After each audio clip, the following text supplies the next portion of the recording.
Wondering why the DOT did not treat the roads ahead of time. We use the science on this. All of our trucks out there are sending back information, as well as the other vehicles that we have in the DOT.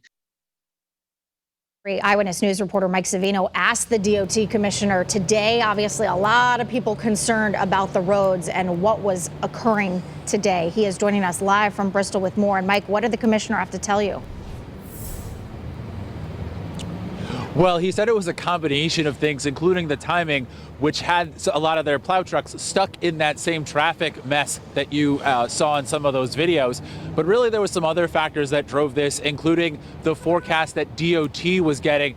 Now, first, they said they did not pre-treat the roads because they said that the ground was too cold. It would have frozen their salt brine mix, which is 77% water and 23% salt. Now, our own meteorologists say that the ground temps should have been warm enough that that didn't happen, but that's what the DOT says about their data. Also, the DOT says that their forecast called for this to be a rain event around the state, and that would have washed the salt brine away. Of course, you heard Mark just a little bit ago saying that this stuck to the script of at least our forecast, where the air was cold enough that this turned into freezing rain at the ground level. And again, this made for a huge icy mess for drivers. State police told me that they had 285 accidents between 3 and 11 this morning, including 30 of them with injuries. Yeah, a lot of people upset with the DOT, especially because this is something that we had been forecasting for the past couple of days, and roads were clearly not treated. Very, very icy. Mike, we now have another storm coming up on Friday. This may be bringing plowable snow. Will we see any changes from the DOT and their protocols as that storm approaches? Yes, first off, being that the DOT does say that they will be treating the roads. Of course, they'll be looking to do that after today if they can, but they say that the roads should be warm enough that they can pre-treat them.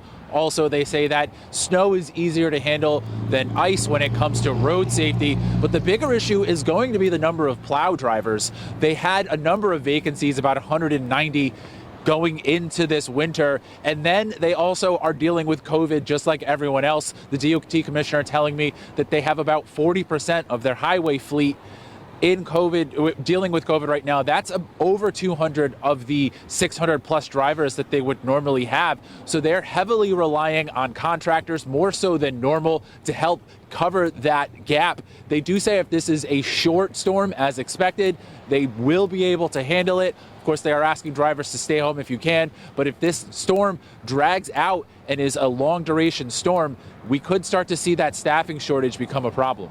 I'll have more coming up on Eyewitness News starting at 5. Yeah, we are looking forward to that. A lot of good information coming from you this afternoon. Mike SAVINO, thank you very much. We are all